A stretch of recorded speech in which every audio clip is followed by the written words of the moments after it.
Hello friend, দেখো আজকে আমি এখানে নিয়েছি আমাদের আজকের মেনু। এই যে এখানে নিয়েছি আমি এখানে 750 গ্রাম মাটন। এখানে আমি কিছুটা পেঁয়াজ দিয়ে দিয়েছি, আর দিয়েছি এই যে নুন, গরম মশলা, ধনে গুঁড়ো, কাঁচা লঙ্কা, মানে এটা হচ্ছে লঙ্কা গুঁড়ো, এইগুলো সব দিয়ে দিয়েছি। আর এখানে রেডি করে নিয়েছি এই যে পেঁয়াজ কুচি, লঙ্কা কুচি, টমেটো কুচি আর রসুন। আর এদিকে আমি আলু ভেজে নিচ্ছি।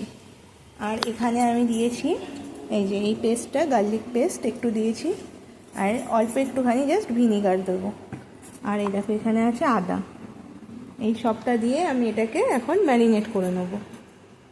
আমার এখানে আলুটা ভাজা কিন্তু কমপ্লিট হয়ে গেছে। এবার আমি আলুটা তুলে নেবো।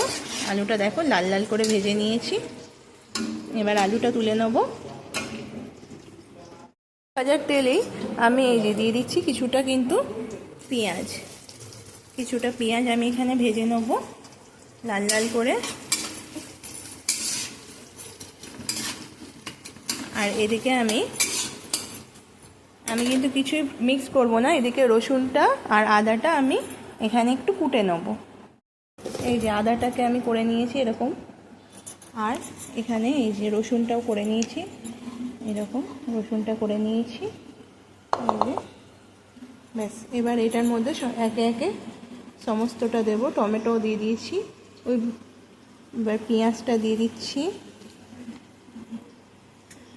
আদা, একটু কাঁচা লঙ্কা চেরা, যে যেরকম ঝাল খাবে।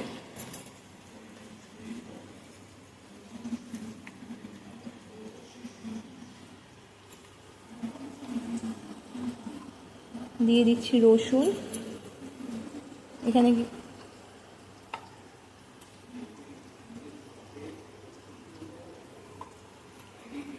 আর এদিকে আমার পেঁয়াজ ভাজাটা কিন্তু চলছে, পেঁয়াজ ভাজাটা চলছে। আর এখানে আলু ভাজাটা করে রেখেছি, আলুটা ভেজে রেখেছি।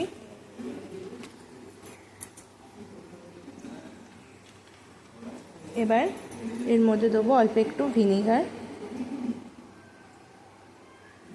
ব্যাস, অল্প একটু ভিনিগার দিয়ে দিলাম।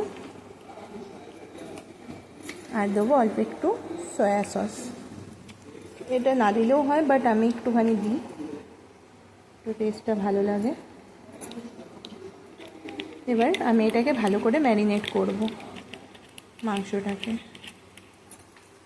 আমি কিন্তু এটা হাত দিয়েই ম্যারিনেট করব, কারণ হাত দিয়ে আমার এটা খুব মাংসটাকে আমি এটাকে ভালো করে চলো ম্যারিনেট করে নিই।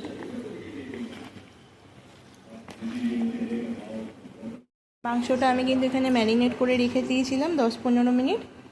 এদিকে আমার পেঁয়াজ ভাজাটাও কিন্তু কমপ্লিট। এবার আমি ওই পেঁয়াজ ভাজার তেলের মধ্যে পুরো মাংসটাকে দিয়ে দেবো এখানে দিয়ে। এবার আমি এটাকে কষাতে থাকবো যতক্ষণ না আমার মশলাটা থেকে তেল ছাড়ছে।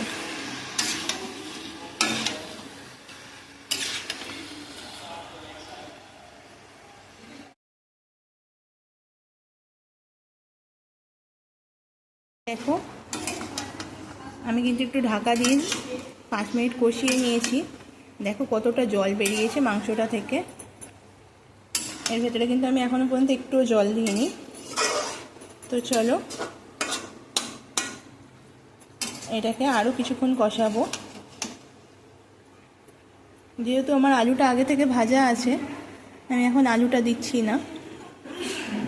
মাংসটাকে এইভাবে কষিয়ে নিই যতক্ষণ না তেলটা ছাড়ছে। দেখো কতটা করে জল বেরোচ্ছে।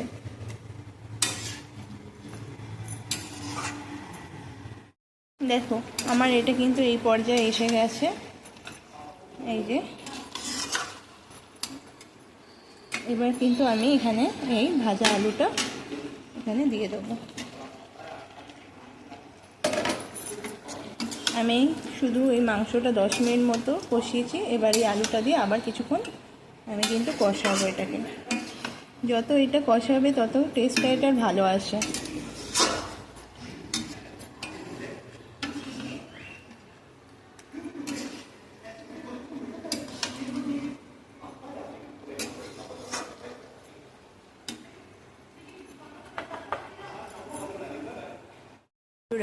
আমার কিন্তু এখানে দেখো কি কত সুন্দর কালার এসছে। আমার কিন্তু এখানে ঝোলটা পুরো রেডি, মাটনের লাল লাল ঝাল ঝাল পাতলা ঝোল। ব্যাস, এবার আমি এটাকে নামিয়ে নেব। কিন্তু তার আগে না, দেখো এখানে আরেকজন মহারাজা এখানে বদমাইশি করছে। তো চলো, এটাকে আমি নামানোর আগে এখানে কিন্তু আমি কি করব, ব্যাস উপর থেকে কিন্তু একটুখানি ঘি দিয়ে দেবো। এই যে, এতে কিন্তু স্মেলটা আরও ভালো আসবে। ব্যাস একটু ঘি দিয়ে দিলাম। তো আমার কিন্তু এখানে রেডি। যদি ভালো লাগে তাহলে একটা লাইক করে দিও। চলো, আজকের মতো টাটা।